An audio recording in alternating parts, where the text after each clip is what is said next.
The summer heat in New Orleans pressed down like a weight that refused to lift. Even at 9 p.m, the air inside Riverview Restaurant clung thick and damp, carrying the scent of butter, garlic, and something sharper, sweat mixed with expensive cologne. Lena Cortez had been on her feet for 11 hours straight, moving between tables with the practiced efficiency of someone who'd learned to read people before they even opened their mouths. Her lower back ached, her calves burned, and the fake smile she'd perfected over 3 years of service work had started to crack around the edges. But she couldn't afford to slow down. Not tonight. Not when tips determined whether she'd make rent or spend another week dodging her landlord's calls. The dining room hummed with the usual Friday night chaos. Businessmen loosening ties after closing deals, tourists snapping photos of their shrimp etouffee, couples leaning across candlelit tables pretending they still had something to say to each other. Lena navigated it all with mechanical precision, her tray balanced perfectly, her responses timed to the second. She'd become invisible in the way all good servers learn to be, present enough to anticipate needs, absent enough not to intrude on private moments. That's why she noticed him immediately. Table 12, corner booth, half hidden by the decorative screen that separated the main floor from the quieter section, reserved for regulars who paid extra for discretion. Damien Levesque. She'd served him before, 3 times in the past 2 months. Always the same routine. He arrived exactly at 8:30, always alone except for the bodyguard who sat 1 table over, always ordered the ribeye medium rare with a single glass of Bordeaux, always left precisely 20%, never $1 more or less. He never raised his voice, never snapped his fingers for service, never made a scene. And yet every staff member knew to handle his table with surgical care, because the few times someone had made a mistake, brought the wrong wine, interrupted at the wrong moment, they'd been transferred to different shifts within days. Not fired, just moved. As if an invisible hand had reached in and rearranged the schedule without explanation. Lena had learned not to ask questions about men like Damien Levesque. In a city where half the powerful families had roots tangled in things polite society didn't discuss, survival meant keeping your eyes down and your observations to yourself. She knew he was someone important in ways that didn't appear on tax returns. She knew the slight Italian accent that colored his English hinted at connections that stretched across the Atlantic. She knew the custom suits he wore cost more than she made in 6 months, and she knew that tonight, something was different. It started with the bodyguard, Marcus. That's what Damien called him, the one time she'd overheard their brief exchange 3 weeks ago. Tall, broad-shouldered, with the kind of stillness that came from military training or worse. He usually sat with perfect posture, eyes constantly scanning the room, hands resting on the table in a way that suggested he could reach for a weapon in under a second. But tonight, Marcus was fidgeting.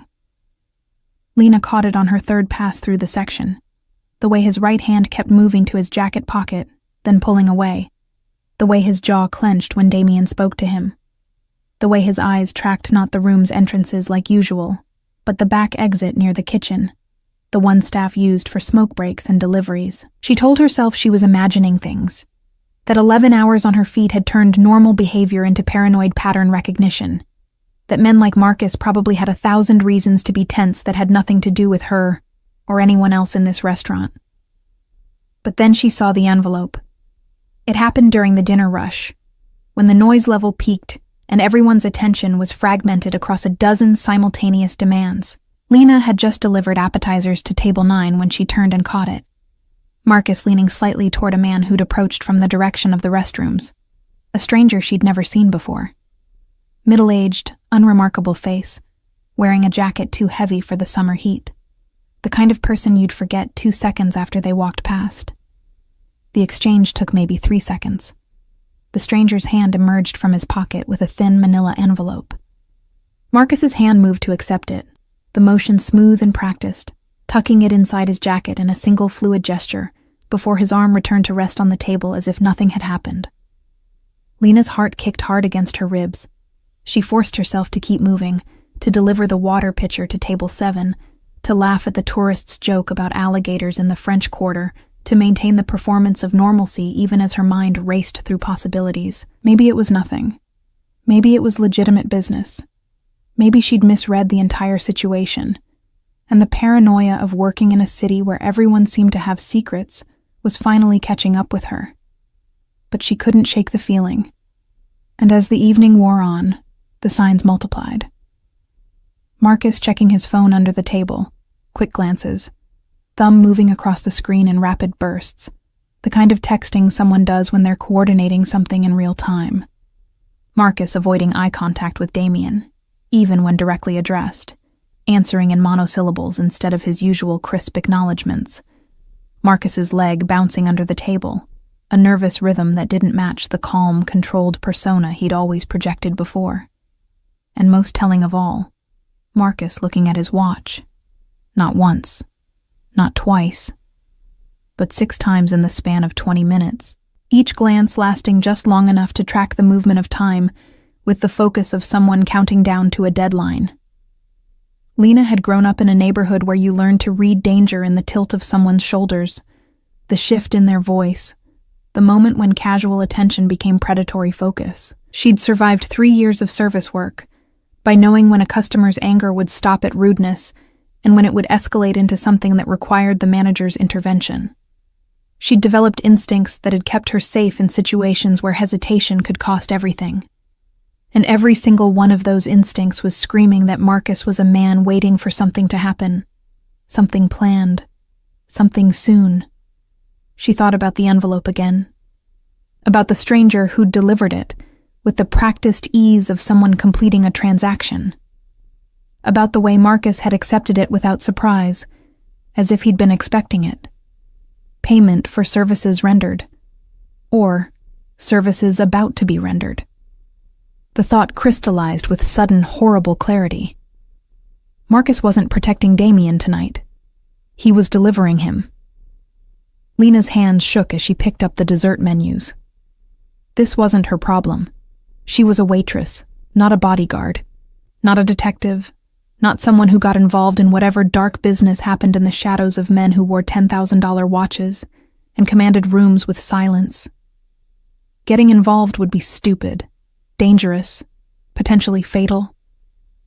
But she couldn't unknow what she'd seen, couldn't unsee the patterns, couldn't ignore the countdown happening at table 12, where a man who'd never shown her anything but distant politeness was sitting completely unaware that his own protection had turned against him. Lena retreated to the kitchen under the pretense of checking on orders, her pulse hammering so hard she could feel it in her fingertips. The industrial fans did nothing to cut through the wall of heat rising from the grills, and the controlled chaos of cooks shouting orders, pans clattering, and timers beeping created a wall of noise that felt both protective and suffocating. She pressed her back against the cool stainless steel of the walk-in refrigerator and forced herself to breathe. Think. Process. What exactly had she seen? A bodyguard accepting an envelope. A bodyguard checking his phone. A bodyguard looking tense. That wasn't evidence. That was speculation. She could be completely wrong. Marcus could be dealing with personal problems, financial trouble, family crisis, health issues. The envelope could contain anything. The phone checking could be about his sick mother, his kid's school emergency, his gambling debts. The tension could stem from 1,000 sources that had nothing to do with betrayal. But even as she tried to talk herself down, her mind kept circling back to one detail that wouldn't let go, the way Marcus had positioned himself tonight. Usually, his table gave him a clear line of sight to both entrances, the main doors at the front and the service exit in the back. Perfect placement for someone whose job was to identify threats before they materialized. But tonight, he'd chosen a different angle. Tonight, his back was partially to the front entrance. His attention focused primarily on that rear exit where the stranger had approached, where staff came and went without the kind of scrutiny guests received at the host stand. Tonight, Marcus had positioned himself to control not who came in, but who went out. "Lena, you good?" Rico, one of the line cooks, called over his shoulder while flipping a salmon fillet. "You look like you've seen a ghost." She pushed off the refrigerator, manufacturing a smile. Just hot. Needed a second. Tell me about it. We're drowning back here. He gestured at the ticket rail, where orders hung in a line that seemed to multiply every time she looked away. Table 8 is asking about their entrees. Right. Work. The job. The reason she was here and the thing that would keep her alive if she minded her own business and let whatever was about to happen without her interference. She grabbed Table 8's orders and pushed back through the swinging doors into the dining room. The ambient noise hit her like a wave. Laughter, conversation, the clink of silverware on china, the soft jazz playing through the restaurant's sound system. Normal. Everything looked completely normal. Except Table 12, where Damien was cutting his ribeye with precise, economical movements, and Marcus was staring at his phone again, thumb scrolling, jaw tight. Lena delivered the entrees to Table 8, accepted their thanks with automated warmth, and found herself drifting closer to Table 12 under the pretense of checking water glasses in that section. She was violating every rule of good service, hovering, lingering, inserting herself into a situation where she hadn't been summoned. But she couldn't help it. The countdown was happening whether she watched or not, and some part of her needed to witness it, to confirm she wasn't losing her mind. That's when she saw the second exchange. Marcus's phone buzzed. He glanced down, read something, then looked up. Not at Damien, but past him, toward that back exit. And in the doorway, half hidden by the decorative screen, stood another stranger. Younger this time, maybe late 20s, wearing a server's uniform that didn't quite fit right, the shirt untucked in a way that suggested he'd put it on in a hurry. Lena knew every staff member who worked Friday nights. This man wasn't one of them. Her breath caught as Marcus gave the smallest nod, barely perceptible, just a fractional dip of his chin. The fake server nodded back and disappeared into the hallway that led to the kitchen and the rear loading dock. Positioning. Coordination. Signals. This wasn't paranoia. This was a plan in motion. Lena's mind raced through options. She could tell the manager, but what would she say? That she had a bad feeling about a guest's bodyguard? That she'd seen him accept an envelope and text on his phone? None of that was evidence of anything criminal. She'd sound hysterical, and in the service industry, hysterical women got labeled as dramatic and unstable and found themselves on the schedule for terrible shifts, or, worse, not on the schedule at all. She could call the police, but that came with its own problems. Men like Damien Levesque didn't appreciate police attention, even when it came from good intentions. And if she was wrong, if Marcus really was just having a bad night and she'd triggered a police response based on nothing but instinct, the fallout would be catastrophic.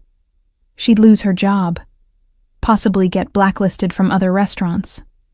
In a city where reputation was everything, and the service industry ran on networks of mutual recommendations, that kind of mistake could follow her for years. She could do nothing. Walk away. Let whatever was going to happen, happen. Men like Damien had resources, backup plans, connections that people like her couldn't imagine. Maybe he already knew. Maybe this was some kind of test, some elaborate power play in a world where betrayal and counter-betrayal were just part of the game. Maybe her interference would do more harm than good.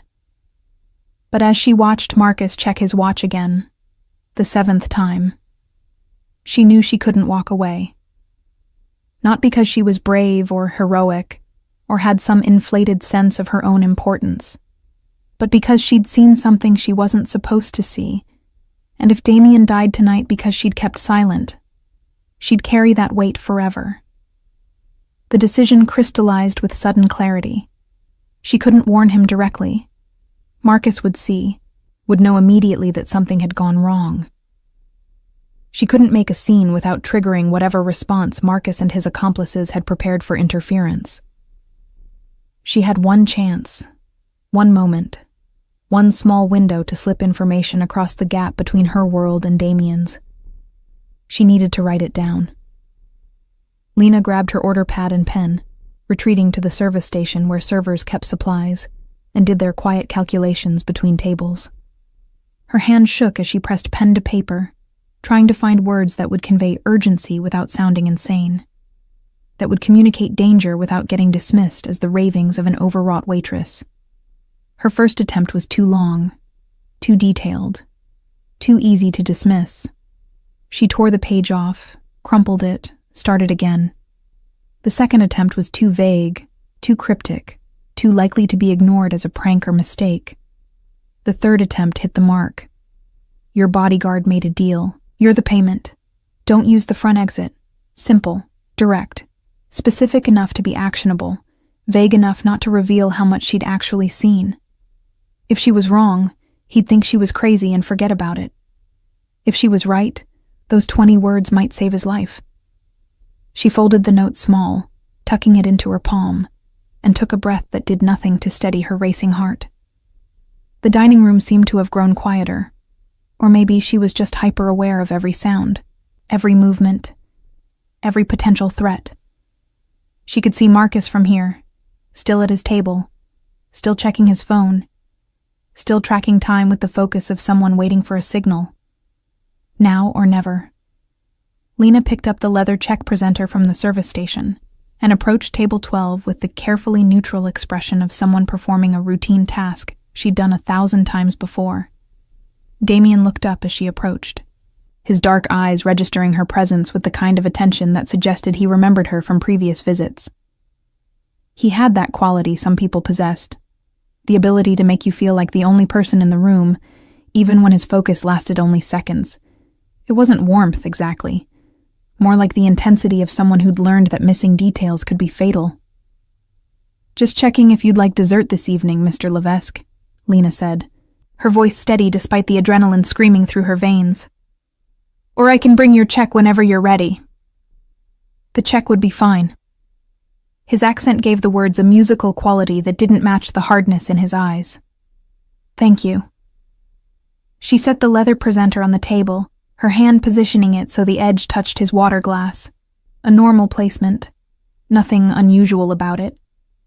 Except that folded inside, beneath the printed receipt, was the note that could either save his life or destroy hers. Marcus glanced up from his phone, his gaze tracking her movements with sudden, sharp attention. She met his eyes for just a second, long enough to be polite, not long enough to suggest she knew anything, and then turned away, walking back toward the service station with measured steps that took every ounce of control to maintain. Don't run. Don't look back. Don't give anything away. She made it 3 steps before her legs started to shake. 5 steps before she had to grip the edge of a chair to steady herself. 7 steps before she reached the relative safety of the service station and pressed her forehead against the cool metal of the coffee machine, willing her heart to slow down. What had she just done? Behind her, she heard the subtle sound of leather sliding against wood. Damien opening the check presenter. Her entire body tensed, waiting for the reaction. Would he laugh? Call her over? Ignore it completely? Show it to Marcus? The seconds stretched into something liquid and endless, time moving at a pace that felt divorced from reality. The restaurant continued its normal rhythms around her. Orders being taken, food being delivered, couples arguing quietly over who would pay the bill. But Lena existed in a bubble of suspended animation. Every nerve ending focused on the man at table 12, and whatever was happening in his mind as he read those 20 words she'd risked everything to deliver. She couldn't see his face from this angle, couldn't read his reaction, could only wait and wonder if she'd just signed her own death warrant by inserting herself into business that belonged to a world she'd spent her entire life trying to avoid. Then movement. Damien's hand reaching into his jacket pocket, pulling out a slim leather wallet, the crisp sound of bills being placed inside the check presenter, the soft scrape of his chair as he stood. Lena's breath stopped. This was it, the moment of truth. Either he'd believed her and was about to act, or he'd dismissed her warning and was walking into whatever trap Marcus had arranged, and she'd have to watch it happen knowing she'd tried and failed. But instead of heading toward the front entrance, the normal route, the expected path. Damien turned and walked toward the kitchen, not quickly, not with any visible urgency. Just a calm, purposeful stride that suggested he'd made a simple decision about using the restroom, or speaking with the manager, or any of a dozen normal reasons a guest might head toward the back of the restaurant. Except Lena saw the micro-expression that crossed Marcus's face when Damien changed direction. Surprise, then confusion, then something that looked like the beginning of panic.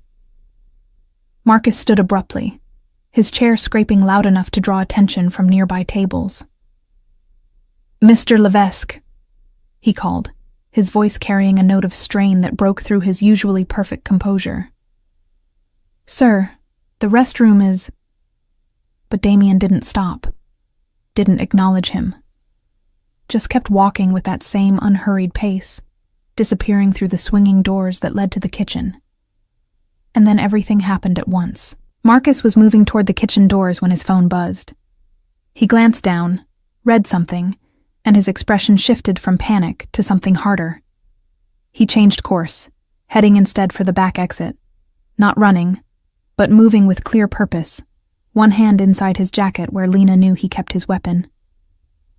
The fake server she'd spotted earlier emerged from the hallway, also heading for the exit. His hand pressed to an earpiece she could now see wasn't part of any restaurant-issued equipment. The dining room, oblivious to the currents of violence flowing beneath the surface of normal Friday evening service, continued its pleasant buzz of conversation and laughter. People eating expensive meals, celebrating anniversaries, making business deals, completely unaware that somewhere in the spaces between their tables, a betrayal years in the making was collapsing in real time. Lena stood frozen at the service station, her hands gripping the counter so hard her knuckles had gone white. Every instinct screamed at her to run, to hide, to distance herself from whatever was about to explode. But her feet wouldn't move. She'd started this by passing that note. She'd diverted Damien from walking into an ambush. And now she needed to see how it ended. Needed to know if her intervention had saved him or just delayed the inevitable. The kitchen doors swung open again, and Rico emerged carrying a tray of desserts, completely unbothered. "Hey, Lena, Table 6 wants to see you about. Are you okay? You look like you're gonna pass out." She tried to respond, but her throat had closed around the words. Instead, she just shook her head, her eyes still tracking the back exit where Marcus and the fake server had disappeared. "Seriously, you need to sit down." Rico set the tray on the service station and gripped her elbow, his touch bringing her back into her body, into the present moment. "When's the last time you ate something? You're white as a sheet." "I'm fine," she managed, her voice coming out hoarse. "Just need a minute. Take 5 in the office. I'll cover your section." She wanted to argue, wanted to stay and watch for whatever came next, but Rico was already guiding her toward the back hallway, past the kitchen, toward the small manager's office where staff went to cry or quit or hide when the pressure of public-facing service became too much. They passed the open door to the loading dock, and Lena caught a glimpse of the alley beyond. Dark, except for the single security light that cast everything in harsh shadows. Empty. No sign of Marcus or the fake server or anyone else who might have been waiting there. No sign of Damien either. Rico deposited her in the manager's office with instructions to drink water and breathe, then disappeared back toward the dining room. Lena sank into the battered desk chair and stared at the wall calendar without seeing it, her mind replaying the last 10 minutes on a loop, searching for clues about what happened after Damien walked through those kitchen doors. Had he slipped out through the loading dock? Did he have backup she hadn't seen? Was he already dead in some alley, her warning arriving too late to change anything? Or had he known all along? Had her note simply confirmed suspicions he'd been harboring for weeks, giving him the final piece of information he needed to act first, instead of waiting to be acted upon? She didn't know. Had no way of knowing. And the not knowing felt like drowning in slow motion. The office door opened without warning, and Lena's head snapped up, her heart launching into her throat as she prepared for... She didn't even know what. Marcus coming to eliminate the witness? The police wanting to question her? The manager firing her for causing some kind of disturbance she still didn't fully understand. But it was just Sarah, the hostess, poking her head in with a concerned expression. "Hey, you okay? Rico said you weren't feeling well." "Yeah, just needed a minute." Lena forced herself to stand, to move, to return to the performance of normalcy, even though nothing felt normal anymore. "I'm good now. Back to work." "You sure? Because if you need to go home..." "I'm sure." She pushed past Sarah and back into the kitchen, where the organized chaos continued unchanged. Cooks shouting orders, plates being assembled, the industrial dishwasher roaring through another cycle. Everything exactly as it had been before she'd passed that note, before Damien had disappeared, before the world had tilted sideways. Lena returned to the dining room, her legs still unsteady, and scanned for table 12. Empty. The dishes had been cleared. The check presenter was gone. In its place sat a neat stack of bills, payment for the meal, plus exactly 20% gratuity, just like always. As if nothing unusual had happened. As if Damien Levesque had simply finished his dinner and left like any other customer. Except he hadn't used the front door. And Marcus hadn't returned. And somewhere in the city beyond these walls, consequences were unfolding that she'd set in motion with 20 words on a piece of paper. The rest of Lena's shift passed in a fog of mechanical action. She took orders without hearing them, delivered food without tasting it in her mind, smiled and nodded, and performed the elaborate dance of service work, while her thoughts spiraled through increasingly dark scenarios. Every time the front door opened, she tensed, expecting police or men in expensive suits, or Marcus returning to tie up loose ends. Every unexpected sound made her flinch. Every shadow in her peripheral vision became a potential threat. But nothing happened. The dinner rush wound down into the quieter, late-night crowd. Tourists lingered over coffee. Local regulars nursed final drinks at the bar. The kitchen started breaking down their stations. And Lena moved through it all like a ghost haunting her own life, present, but not really there. By the time her shift ended at midnight, she'd convinced herself she'd imagined the whole thing, that her overactive pattern recognition had assembled normal events into a paranoid fantasy, that tomorrow she'd wake up and laugh at herself for writing that melodramatic note and sneaking it onto a customer's table like she was living in some kind of thriller novel instead of just surviving another Friday night in the service industry. She changed out of her work clothes in the tiny employee bathroom, stuffing her sweat-damp shirt into her bag and pulling on the oversized cardigan she wore for the walk home. The restaurant had mostly emptied by now, just a few stragglers at the bar and the closing staff counting out their tills. She waved goodbye to Rico and Sarah, declined their offer to wait for her so they could walk out together, and pushed through the back exit into the humid New Orleans night. The alley behind Riverview looked different in the dark. Longer, narrower, full of shadows that the weak security light couldn't quite dispel. Dumpsters lined one wall, their lids closed but still emanating the sweet rot smell of garbage in summer heat. The buildings on either side rose high enough to block most of the ambient light from the street, creating a corridor of darkness that Lena had to walk through to reach the main road. She'd made this walk hundreds of times before without thinking twice. But tonight, every step felt weighted with possibility. Her ears strained for sounds that didn't belong. Footsteps behind her, breathing in the shadows, the scrape of metal on metal that might be a weapon being drawn. Her keys were already between her fingers, the makeshift weapon of women who'd learned to be ready for violence that might come from any direction. But the alley remained quiet, except for the distant sound of traffic on the main road, and the closer sound of her own footsteps echoing off brick walls. She reached the street without incident, turned right toward the bus stop, and started to breathe easier. Maybe she really had imagined it. Maybe Damien had just wanted to avoid the crowds at the front entrance.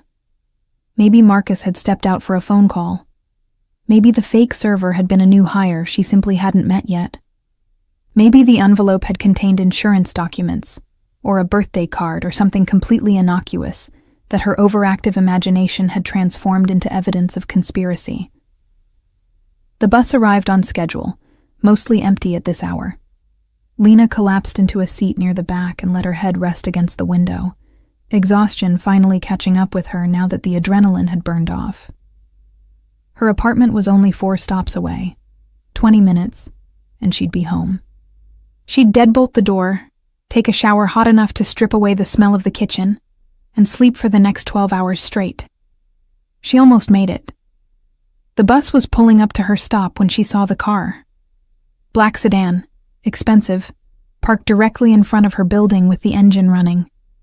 Not idling like someone waiting for a passenger.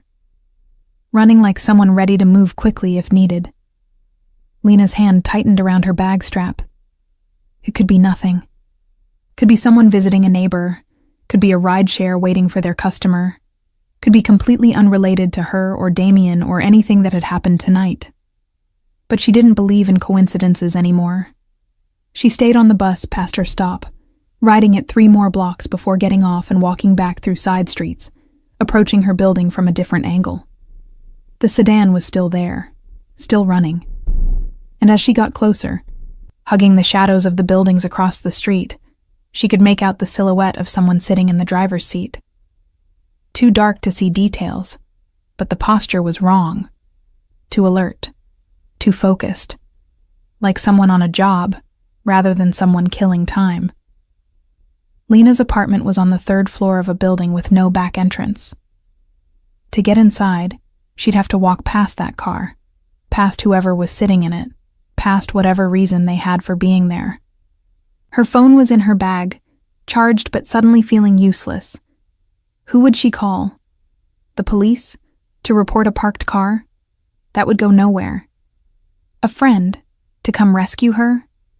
She didn't have anyone close enough for that. Hadn't built those kinds of relationships in the 3 years since she'd moved to New Orleans for a fresh start, that had turned into just another version of barely surviving. She stood in the shadow of a closed storefront, trying to decide what to do, when the car door opened. A woman got out. Tall, professional, wearing slacks and a blazer despite the heat. She walked directly to Lena's building entrance, pressed a button on the intercom system, waited.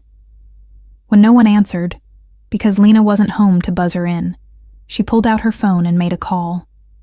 30 seconds later, Lena's phone buzzed in her bag. Unknown number, local area code. Her hand shook as she pulled it out and stared at the screen. Let it ring once, twice, 3 times. If she didn't answer, would they leave, or would they wait? And if they waited, how long until they got tired of waiting and decided to take more direct action?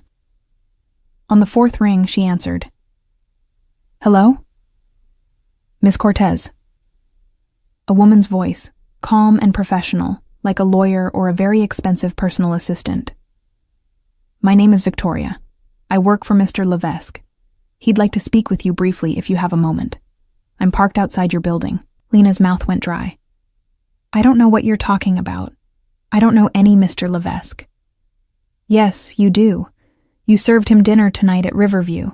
You also provided him with information that proved extremely valuable. A pause. He'd like to thank you personally. The words, thank you, shouldn't have sounded threatening. But something in Victoria's tone made it clear this wasn't really a request. This was a summons dressed up in polite language, the kind of invitation that came with consequences if declined. I can't right now, Lena said, backing further into the shadows. I'm not home. You're standing in the doorway of Paolo's bakery, which is closed for the night. Victoria's voice remained pleasant. You're wearing a gray cardigan over a white tank top. Your hair is pulled back in a ponytail. Should I continue? Fear shot through Lena's chest like electricity. They'd been watching her, following her, tracking her movements with enough precision to know exactly where she was, what she was wearing, how she'd tried to avoid them. What does he want? Her voice came out smaller than she intended. To talk. Nothing more. I promise you're not in danger, Miss Cortez. If Mr. Levesque wanted to harm you, we wouldn't be having this conversation. Another pause. He simply wants to meet the person who saved his life. Is that so unreasonable? Lena's mind raced through options. Run. But where? They clearly had resources to find her. Hide. But for how long? Call the police and say what? That she'd gotten involved in something she didn't understand and now couldn't get out? If I agree to meet him, she said slowly, will you leave me alone after? That depends on what's discussed, but I can guarantee your safety during the meeting and transport both ways. You have my word. The word of a stranger working for a man she'd served dinner to 3 times. Not exactly reassuring, but what choice did she have? Okay, Lena heard herself say, but somewhere public, not his house or office or wherever. Of course, there's a coffee shop on Magazine Street, La Petite Rose. Do you know it? She did. Open 24 hours, usually busy even late at night with the post-bar crowd. Public enough to feel safer than an alley or a private residence. I can be there in 20 minutes. Perfect. Mr. Levesque will meet you there. Victoria paused. And Miss Cortez? Thank you for agreeing. He doesn't forget people who help him. That's not common in his world. The line went dead before Lena could respond. She stood in the doorway of the closed bakery for another minute, trying to process what had just happened. Then she pulled her cardigan tighter around her shoulders and started walking toward Magazine Street, toward La Petite Rose, toward a meeting with a man whose life she'd saved, but whose world she didn't understand, toward consequences she couldn't predict and couldn't avoid. La Petite Rose occupied a corner location with floor-to-ceiling windows that spilled warm light onto the sidewalk. Even at 1 a.m, it bustled with activity. Students bent over laptops, musicians unwinding after late-night gigs, insomniacs seeking company and caffeine. The familiar smell of espresso and baked goods hit Lena as she pushed through the door, and for a moment, she almost convinced herself this was just another late-night coffee run. Nothing unusual about it. Then she saw him.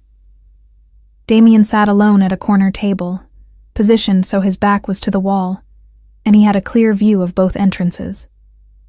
No bodyguard this time. No Marcus to watch his blind spots. Just him, wearing a simple black shirt and slacks, looking like any other customer except for the way he held himself. That particular stillness that suggested coiled violence barely restrained. He saw her immediately, his dark eyes locking onto hers across the crowded coffee shop. He didn't smile, didn't wave, just gave the smallest nod, an acknowledgement that said, I see you. I've been waiting. Lena forced her feet to move, navigating between tables until she stood in front of him, her hands clutched around her bag strap like it might anchor her against whatever was coming. Sit, he said. Not a command exactly, but not a request either. The kind of statement that assumed compliance. She sat. Up close, she could see details she'd missed during their brief interactions at the restaurant. The faint scar along his jawline, mostly hidden by the careful grooming of his beard. The silver ring on his right hand, engraved with symbols she didn't recognize. The way his eyes tracked not just her, but everything around them. The couple arguing 2 tables over, the barista wiping down the counter, the guy who'd just walked in and was now ordering at the register. He was always watching, always assessing, living in a state of permanent vigilance that must be exhausting. You want coffee? He asked. I want to know why I'm here. A slight smile touched his lips, there and gone in an instant. Fair enough. You're here because you did something tonight that very few people would have the courage, or the stupidity, to do. He leaned forward slightly. You warned me. Why? Lena's mouth felt dry despite the humid air. I saw something that didn't feel right. I thought you should know. What exactly did you see? She hesitated, unsure how much to reveal, how much he already knew. Your bodyguard, Marcus. He was acting strange all night, nervous, checking his phone constantly, looking at his watch like he was tracking time. And I saw him accept an envelope from someone I didn't recognize. Then later, I saw him signal to a guy wearing a server uniform that didn't fit right. She paused. It looked like they were coordinating something, and you were the target. Damien listened without interruption, his expression neutral, giving nothing away. When she finished, he was quiet for a long moment, his fingers drumming once against the table, a brief release of some internal energy. "You have good instincts," he said finally. "Everything you saw was accurate. Marcus had been offered a substantial amount of money to deliver me to people who've wanted me dead for 3 years. Tonight was supposed to be the night." He paused. "Your note gave me the 30 seconds I needed to change the outcome. What happened to him? To Marcus? What happens to traitors in my line of work?" His voice carried no emotion, just stating a fact. "You don't need details." Lena's stomach turned, but she forced herself not to look away. "And the people who hired him?" "Also handled. They won't be a problem anymore." He tilted his head slightly, studying her. "You're afraid of me?" "Yes." "Good. Fear is honest." He leaned back in his chair. "But you should also know that I don't hurt people who help me. You saved my life tonight. That creates a debt. I don't want anything from you." "I know. That's why I'm offering." He pulled something from his pocket and set it on the table between them. A small black box, the kind that might hold jewelry. "Open it." Lena stared at the box like it might contain a bomb. "What is it?" "Open it and see." Her hands shook as she picked it up and lifted the lid. Inside, nestled in black velvet, was a pendant, heavy metal, intricately carved with a symbol that looked like a stylized crown merged with a wolf's head. The craftsmanship was extraordinary, the kind of thing that cost more than she made in a year. "That mark represents protection," Damien said quietly. "Anyone in New Orleans who knows what it means will know you're under my protection. They'll leave you alone. More than that, if you ever need help, real help, you show that to the right people, and they'll move heaven and earth to give you whatever you need." "I can't accept this." "You already did, the moment you passed me that note." His voice was gentle but immovable. "You inserted yourself into my world, Lena. You don't get to pretend you didn't. But since you did it to save me rather than hurt me, I'm making sure you're protected from the consequences." She closed the box, her fingers trembling. "What consequences?" "People will know you warned me. Word travels in certain circles. Some might see you as an asset, others as a threat. The pendant ensures everyone knows which one you are." He paused. "You're protected. That's not negotiable." The weight of it settled over her like a physical thing. The knowledge that her life had changed irrevocably, that she'd crossed a line she could never uncross. She'd meant to save one man's life. She hadn't considered what it would cost her to do it. "Why?" she asked, her voice barely above a whisper. "Why does it matter so much? You don't know me. I'm nobody. You're somebody who saw something wrong and did something about it, even though it was dangerous. Even though you had nothing to gain. That's not nobody." His eyes held hers with an intensity that made it hard to breathe. "People in my world don't operate that way. They calculate. They leverage. They turn every action into a transaction. You didn't. You just acted because you thought it was right." He paused. "That's rare. Worth protecting." Lena looked down at the box in her hands, at the pendant that represented a protection she'd never asked for and couldn't refuse. "What happens now?" "Now you go home. You wear the pendant or don't. Your choice, though I recommend you do. You go back to your life. Nothing changes unless you need it to." He stood smoothing his shirt. "But you should know. I don't forget debts. If you ever need anything, you have a way to reach me now." "How?" He pulled a card from his wallet and set it on the table. Plain white, no logo, just a phone number embossed in black. "That's a direct line. It's always answered. You call, someone will find me." She picked up the card, studying the number like it might reveal secrets. "And if I never call?" "Then you never call, but you'll still be protected. That doesn't expire."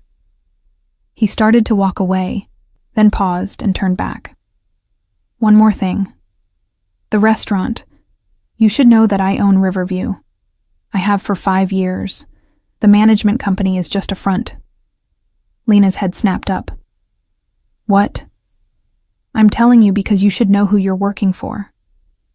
If that changes anything, if you want to leave, there will be no consequences. Full recommendation, severance pay, whatever you need." He held her gaze. "But if you stay with full knowledge. I don't like secrets. Not with people who've earned honesty." The revelation hit her like a physical blow. She'd worked at Riverview for 3 years, never knowing who actually signed her paychecks, never knowing the quiet customer at table 12 was the man who owned the whole operation. "Why tell me?" "Because you passed me a note that saved my life. I think you've earned transparency." A slight smile. "And because I think you'll stay. You're tougher than you look." He walked out of the coffee shop without looking back, leaving Lena sitting alone with a pendant, worth more than she'd make in a decade, and a phone number that connected her to a world she'd spent her whole life trying to avoid. She stayed there for another hour, drinking coffee she didn't taste, trying to process what had happened, trying to understand how a single moment of instinct, seeing something wrong and choosing to act, had tangled her life with someone who operated by rules she didn't understand. Eventually, she walked home. The black sedan was gone from outside her building. The street looked normal, quiet, empty except for the occasional car passing through. She climbed the 3 flights to her apartment, deadbolted the door behind her, and sat on her worn couch staring at the black box sitting on her coffee table. The pendant glinted in the dim light from her kitchen, beautiful and dangerous and impossible to ignore. After a long time, she opened the box and lifted out the pendant. The metal was cold against her palm, heavier than she'd expected. She studied the intricate carving. The crown merged with the wolf, power and predator combined into a single symbol. Then, she clasped it around her neck. 3 weeks passed before Lena saw Damien again, though his presence haunted her days in more subtle ways. The pendant stayed around her neck, hidden beneath her shirt during work shifts, an invisible weight that reminded her with every movement that her life had changed in ways she was still trying to understand. At first, nothing seemed different. She went to work, took orders, delivered food, collected tips. The other servers noticed nothing unusual about her. Why would they? She looked the same, acted the same, smiled the same professional smile while recommending the salmon or explaining that yes, they could absolutely make the pasta without garlic. But Lena noticed the differences. The way certain customers looked at her with sudden recognition when the pendant shifted beneath her shirt, and they caught a glimpse of the chain. The way conversations at nearby tables sometimes stopped when she approached. The way the manager started giving her the better sections, the more generous clients, without explanation. And the cars. Always the cars. Not the same one every time. That would have been too obvious. But she started recognizing the pattern. A dark SUV idling half a block from the bus stop when she left work late. A sedan parked across from her building in the mornings when she left for her shift. Different vehicles, different drivers, but always the same careful distance, always the same watchful presence. She was being protected, watched, guarded by invisible handlers who never approached, never spoke, but made sure she was never truly alone. It should have felt suffocating. Instead, it felt like the first time in her adult life that she could walk home at night without keys between her fingers, could zone out on the bus without constantly scanning for threats, could exist in the world without the low-level anxiety that had been her constant companion since she'd moved to New Orleans 3 years ago. The pendant had made her safe. But it had also marked her as something different, something set apart from the normal flow of life in the service industry. Rico noticed first. "You got a boyfriend?" he asked one night during the post-dinner lull, his tone casual, but his eyes too sharp. "Because I swear I've seen the same car dropping you off twice this week." "Just a friend giving me rides," Lena said, which was technically true. One of her invisible guardians had started offering transportation when the weather turned bad, or her shift ended particularly late. "Uh-huh." Rico didn't look convinced. "Well, your friend drives a car that costs more than my entire annual salary, so either you've moved up in the world, or you're into some stuff I don't want to know about." "The second one," Lena said with a slight smile. "Definitely the second one." Rico laughed and let it drop, but she caught him watching her sometimes with an expression that mixed concern and curiosity. He wasn't the only one. Sarah, the hostess, had started asking if everything was okay. One of the line cooks had mentioned seeing her talking to some serious-looking people in the alley during her break. Rumors were building. Not dangerous ones yet, but the kind of low-level gossip that preceded bigger questions. How long until someone connected her to the night Marcus disappeared? How long until someone noticed the way certain customers treated her differently? How long until the protection became a problem instead of a shield? The answer came on a Tuesday night, 3 weeks and 4 days after the incident, when Damien walked into Riverview without a reservation and sat in her section. Alone again. No bodyguard, no obvious security. Just him, taking the same corner booth he'd occupied the night everything changed, looking at her with those dark eyes that saw too much. Lena's hands shook as she poured his water. "Back to your usual table. Old habits." He accepted the water with a nod.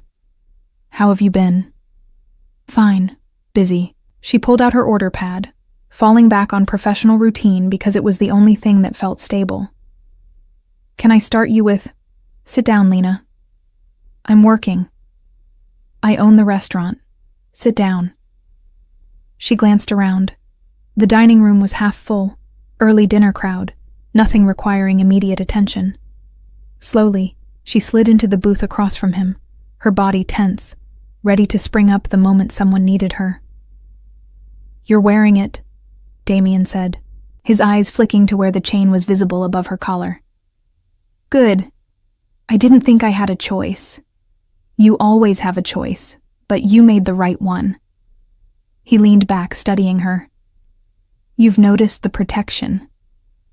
"Kind of hard to miss." She kept her voice low. "People are starting to ask questions. Let them ask. The answers won't hurt you." "Won't they?" She leaned forward. "I'm a waitress who suddenly has expensive cars following her around, and customers treating her like she's someone important. That creates attention. Attention creates problems. Only if you're vulnerable. You're not." He paused. "But I understand your concern. That's actually why I'm here. We need to talk about what comes next." Lena's stomach dropped. "Next? You can't exist in my world and yours simultaneously forever. Eventually, you'll need to choose." His voice was gentle but firm. "Stay at the restaurant, keep your normal life, maintain the protection from a distance. Or," he let the word hang, "or what? Or step further in. Work for me directly. There are positions in my organization that require someone with your particular talents, pattern recognition, attention to detail, the ability to see what others miss." He held her gaze. "You'd be compensated appropriately, protected absolutely, but you'd also be part of my world in a way that can't be undone." "I don't know anything about your world." "You know enough, and you can learn the rest." He paused. "I'm not pressuring you. But I wanted you to understand the option exists. You save my life. That means you have value to me beyond just moral debt." Lena's mind raced. A month ago, she'd been a waitress trying to make rent. Now she was sitting across from a MAFIA boss, because that's what he was. She'd stopped pretending otherwise. who was offering her a job that would fundamentally change everything about her life. "Why me?" she asked. "You have hundreds of people who work for you. Why offer this to someone who knows nothing?" "Because people who know nothing haven't been corrupted yet. Because you did the right thing without calculating the benefit. Because I think you're capable of more than serving ribeye to tourists." He leaned forward slightly. "And because I think you're tired of being invisible. I can see it. The way you move through the world like you're apologizing for taking up space. The way you never ask for anything, never demand respect, never act like you deserve better than whatever scraps life throws at you." His words hit too close to truth Lena had spent years avoiding. "And working for you would fix that? Working for me would give you resources and protection and power. What you do with those things is up to you." He paused. "But yes, in my world, you wouldn't be invisible anymore, for better or worse." She thought about her apartment with the broken air conditioning and the landlord who ignored her calls. Thought about the bus rides and the late shifts and the constant calculation of whether she could afford groceries this week. Thought about the years ahead, repeating this same pattern until her body gave out, or she finally saved enough to start over somewhere else. Then she thought about the pendant around her neck, about the protection that had made the last 3 weeks the safest she'd felt in years, about the way certain doors had started opening just because people recognized that she belonged to something larger than herself. "I need time to think about it," she said finally. "Of course, there's no deadline." Damien stood, leaving several $100 bills on the table. "But think honestly, Lena. Don't tell yourself you're happy with invisible safety and anonymous protection if what you actually want is to be seen." He walked out, leaving her sitting alone in the booth with those words echoing in her head. The rest of her shift passed in a daze. She took orders, delivered food, smiled at customers, performed all the expected motions while her mind circled around the decision she didn't want to admit she'd already made. Because he was right. She was tired of being invisible, tired of apologizing for existing, tired of living small and safe and careful because taking risks meant exposing herself to dangers she couldn't protect against. But with Damien's protection, with his resources and his power and his world, risk meant something different. Meant possibility instead of threat. 3 days later, she made the call. The line was answered on the first ring. "Miss Cortez, Mr. Levesque has been expecting your call. Tell him I accept." "Excellent. Someone will be in touch within the hour regarding transition logistics." She hung up and sat on her worn couch, staring at the wall, feeling the weight of the choice she'd just made settle into her bones. An hour later, exactly as promised, there was a knock at her door. When Lena opened it, Damien stood there, alone, holding a leather portfolio. Quick response time on the decision. "I figured if I was going to do it, better to do it fast before I talked myself out of it." Smart. He stepped inside when she gestured, his presence making her small apartment feel even smaller. "I have paperwork for you to sign. Employment contract, non-disclosure agreement, banking information for direct deposit. It's all standard, but you should read everything carefully." She took the portfolio and flipped through the documents. The salary number made her stop breathing for a moment, more than she currently made in a year, listed as a monthly payment. "This can't be right." "It's right. That's entry level for the position I'm offering you." He pulled out a sleek phone, newer model than anything she'd ever owned. "Encrypted. Direct line to my office and key personnel. You'll receive training over the next 3 weeks. Basic security protocols, how to recognize threats, emergency procedures. Nothing dangerous yet. Just information." "Yet," she repeated softly. "Yet. You'll start with analysis work. Reviewing reports, identifying patterns, flagging inconsistencies. The same skills you used to spot Marcus's betrayal, but applied systematically." He paused.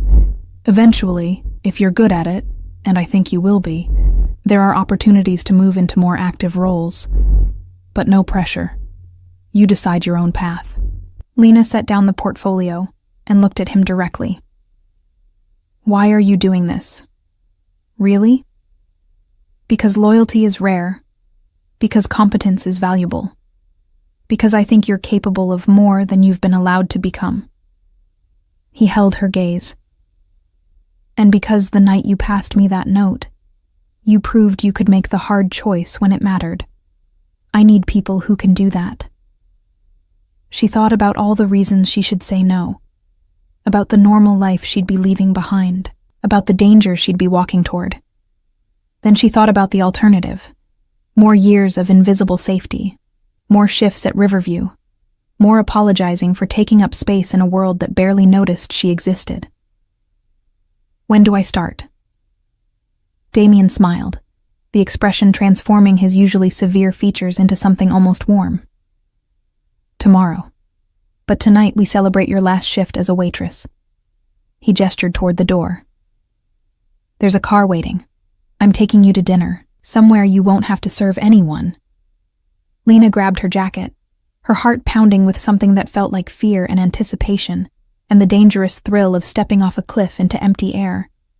As she followed Damien out of her apartment and down to the waiting car, not one of the surveillance vehicles, but a sleek sedan with a driver who nodded respectfully. She realized she'd made a choice that couldn't be unmade. She'd stopped being invisible. And as the car pulled away from the curb, carrying her toward whatever came next, Lena touched the pendant at her throat and thought about that night at Riverview, when she'd slipped a warning to a stranger who turned out to be anything but. She'd saved his life. And in doing so, she'd changed her own. The car wound through the French Quarter, past the neon-lit bars and restaurants where tourists stumbled between venues, past the quieter residential streets where iron balconies dripped with jasmine, until they reached a part of the city Lena had only seen in passing, the Garden District, where mansions hid behind walls and gates that whispered old money and older secrets. The driver pulled up to a restaurant she'd heard about, but never imagined entering. Commander's Palace. The kind of place where reservations were made months in advance, and a single meal cost what she usually spent on groceries for a week. The building glowed like a Victorian jewel box, its turquoise and white exterior lit dramatically against the darkness, palm trees swaying gently in the warm breeze. I can't go in there dressed like this, Lena said, suddenly aware of her worn jeans and simple cardigan, the practical clothes of someone who'd been expecting to spend the evening signing paperwork in her apartment, not dining at one of New Orleans' most famous restaurants. You're with me, Damien said simply, as if that solved everything. They won't care what you're wearing. He was right. The moment they approached the entrance, the hostess's eyes lit with recognition, not for Lena, but for the man beside her. Mr. Levesque, what a pleasure. Your usual table? Please. They were escorted through the main dining room, past tables filled with well-dressed patrons celebrating anniversaries and closing business deals, up a staircase to a private room on the second floor. Smaller, quieter, with only 3 other tables, all empty. The walls were painted a soft cream, decorated with elegant artwork that probably cost more than Lena's yearly rent. Crystal chandeliers cast warm light across white tablecloths and polished silverware. Their table was positioned by the window, offering a view of the garden below where fairy lights twinkled among the magnolia trees.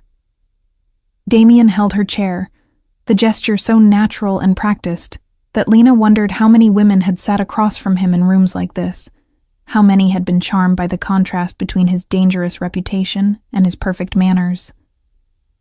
Wine? He asked, as a sommelier appeared with a leather-bound list.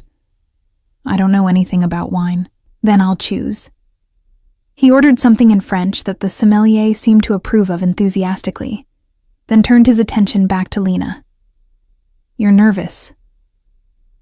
I just agreed to completely change my life. Yes, I'm nervous. Good. If you weren't, I'd be worried. He leaned back as the sommelier returned with a bottle, performed the ritual of presenting, opening and pouring with practiced elegance.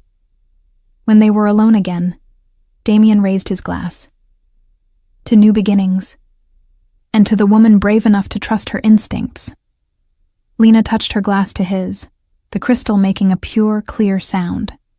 The wine was rich and complex, tasting of dark fruit and something earthy she couldn't identify. She'd never had wine that cost more than $15 a bottle. This one probably cost more than her security deposit. "Tell me something," Damien said after they'd ordered. Or rather, after he'd ordered for both of them, somehow knowing she wouldn't object. "Why did you come to New Orleans? You're not from here. I can hear it in your accent. Midwest, maybe? Illinois?" "Indiana, small town outside Indianapolis." She set down her glass, surprised he'd noticed. Most people didn't catch the subtle flattening of her vowels. "I came here 3 years ago for a fresh start. Wanted to be somewhere different. Somewhere I could be anonymous. And instead, you ended up working for me. Life is weird that way." He smiled, the expression reaching his eyes for the first time. "It is. What were you running from? Indiana, I mean. What made you need a fresh start?" The question was casual, but Lena sensed the real interest behind it. This was a test, she realized. He was measuring her honesty, her willingness to be vulnerable, her ability to share information that could be used against her if he were the kind of man who weaponized people's pasts. "Nothing dramatic," she said carefully. "Just a life that felt too small. A town where everyone knew everyone, and nothing ever changed. I was 22, working at a diner, dating a guy I'd known since high school, living in an apartment 2 blocks from my parents' house.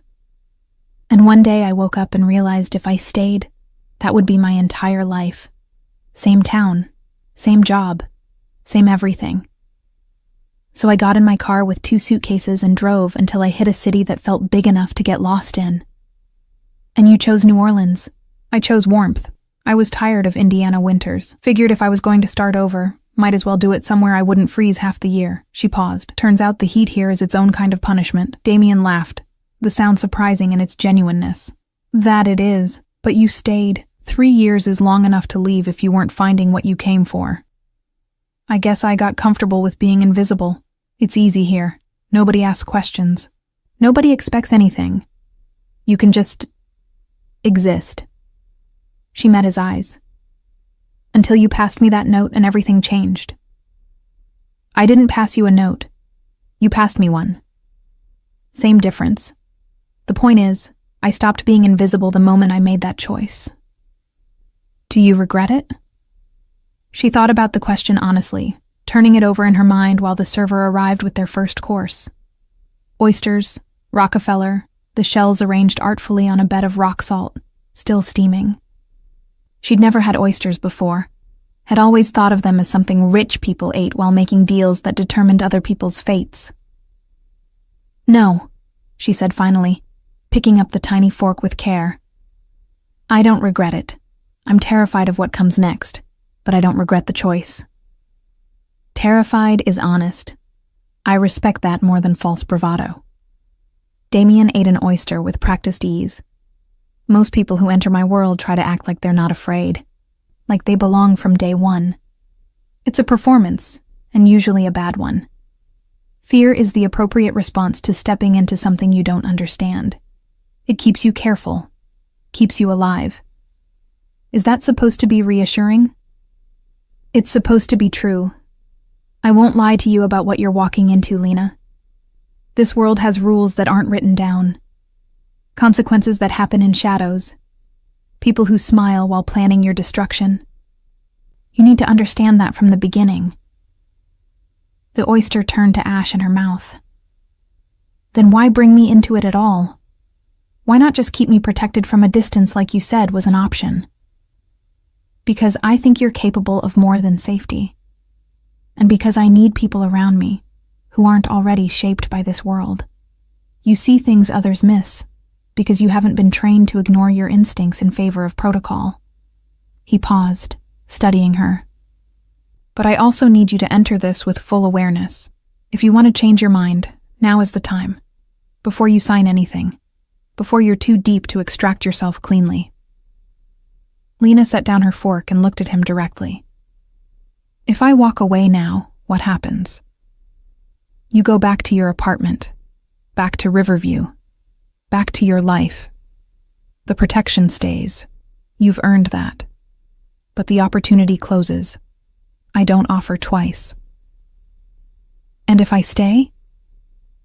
Then starting tomorrow, you begin learning how to exist in a world where trust is currency and betrayal is common. You learn to recognize threats. You learn to protect yourself. You learn to see the patterns that others miss. His voice softened slightly. You learn to stop apologizing for taking up space and start demanding the respect you deserve. The last part hit her harder than she expected, because he was right. She'd spent her entire adult life making herself smaller, quieter, less demanding, apologizing for needing things, accepting whatever scraps were offered, and being grateful for them. And she was tired, so deeply tired of living that way. I'm staying, she said firmly. I'm signing the papers. I'm taking the job. I'm doing this. Damien's expression shifted into something that looked almost like pride. Good. Then let's enjoy dinner. Tomorrow, the real work begins. But tonight, you get to experience what it's like to not serve other people for once. The rest of the meal was extraordinary. Course after course of food Lena had only read about in magazines. Turtle soup with sherry, Gulf fish with brown butter, quail with foie gras. Each dish was a revelation, flavors so complex and perfectly balanced that she understood for the first time why people paid hundreds of dollars for meals like this. It wasn't just food, it was art, experience. A demonstration of what became possible when resources met skill, met care. Between courses, they talked. Not about business or danger or the world she was entering, but about smaller things.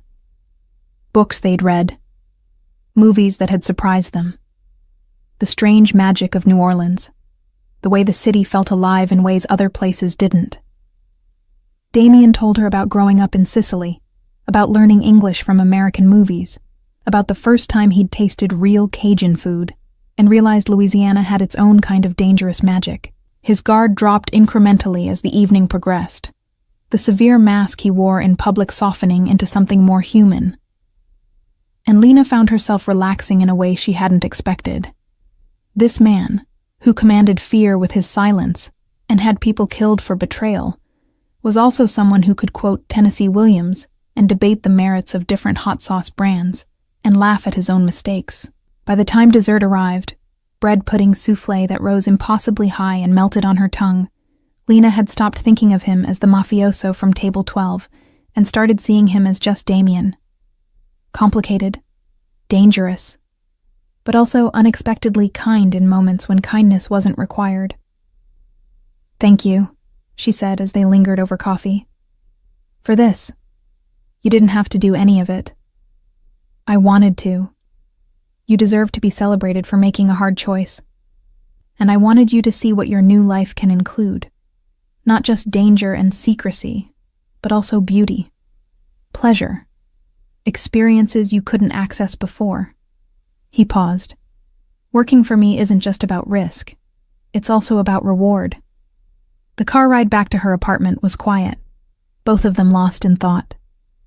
When they pulled up outside her building, Damien walked her to the door despite her protests. Tomorrow morning, 9 a.m., someone will pick you up, he said. Bring the signed paperwork, wear comfortable clothes. The first day is orientation and basic security training. I'll be ready. He turned to leave, then paused and looked back. Lena, you made the right choice tonight. Both times. Both times? Passing me that note 3 weeks ago, and accepting my offer tonight. Both were brave. Both were right. His eyes held hers in the darkness. I'm glad you trusted your instincts. Then he was gone, moving down the sidewalk to where the car waited, leaving Lena standing on her doorstep with her heart racing and her future stretching ahead like an open road leading into darkness.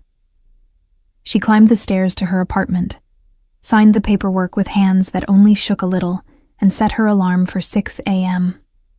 Tomorrow, everything would change.